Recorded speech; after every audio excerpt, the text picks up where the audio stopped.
Nadine et bienvenue sur ma chaîne. Aujourd'hui on se retrouve pour une nouvelle revue produit.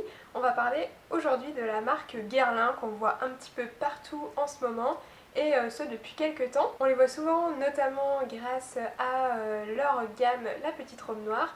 On va parler de cette gamme aujourd'hui. J'ai également des produits de la gamme régulière à vous présenter. C'est parti!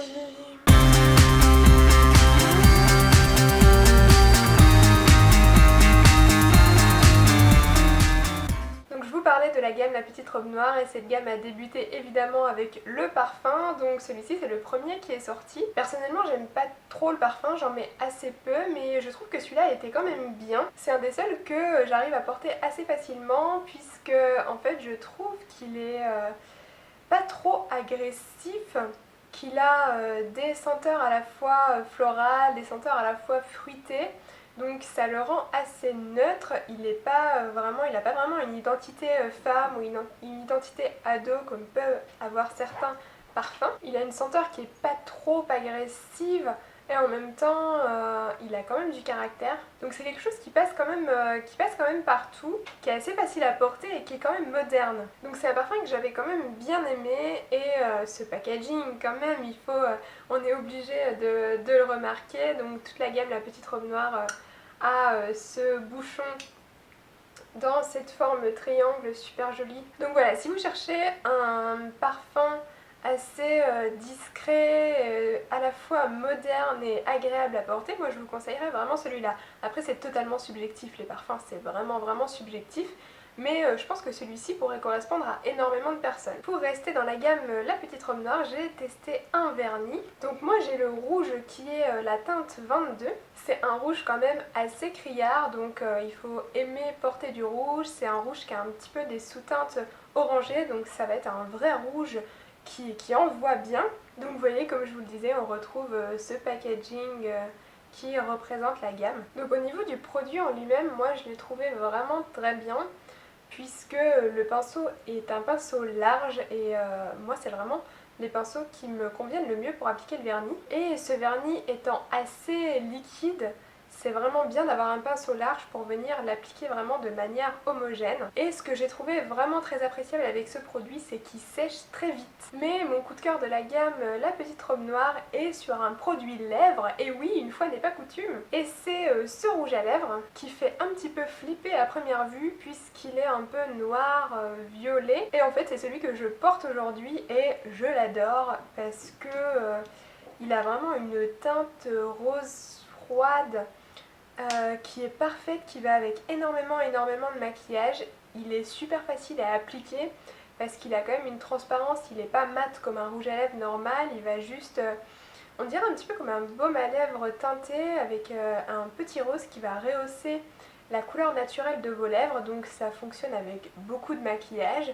Il n'est pas mat, donc on n'a pas besoin de faire un contour tout à fait net, on peut l'appliquer très rapidement le matin. Moi c'est tout ce que je demande à un produit lèvres, qui s'applique rapidement, qui soit assez neutre, puisque moi j'ai tendance à maquiller plutôt les yeux. Donc ça vient juste rehausser mon teint et donner un petit peu d'éclat à mes lèvres. C'est vraiment un rouge à lèvres que j'ai beaucoup aimé. Pour continuer dans les produits lèvres, j'ai testé un gloss. Alors le seul point positif que j'ai trouvé à ce gloss, c'est qu'il est super confortable.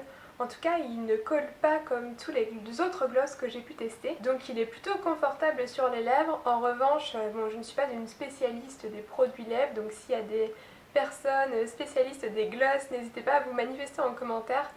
Mais je trouve que la tenue des gloss est vraiment ultra mauvaise. J'ai vraiment pas l'habitude de prendre du maquillage avec moi pour me remaquiller durant la journée. En général, je me maquille une fois le matin et moi c'est parti pour toute la journée. Donc c'est pas le genre de produit que j'aime. Après la teinte était bien et ça passe aussi avec beaucoup de maquillage. Mais voilà, je trouve que la tenue est vraiment pas bonne. Ce gloss fait partie de la gamme d'enfer, où il y a les gloss d'enfer. Il y avait un mascara qui s'appelait Cils d'enfer, je crois, que j'avais testé et que moi j'avais pas trop aimé parce que c'était une brosse avec fibreuse là, vous savez, avec des poils, alors que moi je préfère plutôt les brosses plastiques, mais qui étaient assez bons. Donc si vous préférez les brosses avec des poils, si ça vous fait plus de volume, peut-être que celui-ci pourrait vous correspondre. Je ne pouvais pas acheter chez Guerlain sans craquer pour une poudre météorite, donc moi j'ai pris la Compact et déjà rien que l'odeur, mais j'adore cette odeur, ça sent un petit peu le bébé, enfin c'est assez indescriptible comme odeur, mais franchement j'adore l'odeur de ce truc. Et il était quand même bien trop mignon pour que je passe à côté. C'est une poudre qui est vraiment agréable à porter, mais attention, si comme moi vous avez la peau mixte ou la peau grasse, attention parce que cette poudre a tendance à vraiment illuminer, à faire briller. Donc ça fait tout de suite un aspect de peau grasse. Si vous avez la peau normale ou sèche, pas de souci, vous pouvez utiliser cette poudre sur tout le visage. Mais moi je l'utilise un petit peu comme un highlighter pour venir donner juste un petit éclat au teint. Et je trouve qu'il fonctionne extrêmement bien comme ça. Je souligne une fois de plus le packaging de cette poudre, mais franchement Guerlain, vous avez les meilleurs designers de produits cosmétiques. C'est vraiment incroyable, ils ont toujours des packagings magnifiques. Et le dernier produit que j'ai à vous présenter a également un packaging qui fait rêver. Et c'est les ultra célèbres Terracotta, donc il faut que je l'ouvre doucement parce que j'ai cassé la mienne. C'est une poudre bronzante, donc moi j'ai celle qui est totalement mate. Il y en a qui se présentent un petit peu comme les météorites qui ont différentes couleurs, mais moi j'aime bien en général les poudres bronzantes assez mates.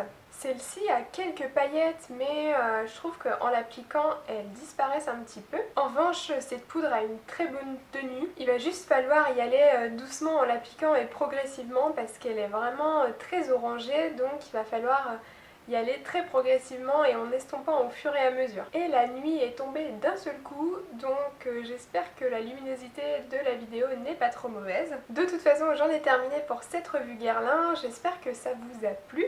Si c'est le cas, n'hésitez pas à me laisser un pouce en l'air et à vous abonner à ma chaîne, ça me fera super plaisir. Je vous retrouve très bientôt pour de nouvelles aventures beauté. À bientôt!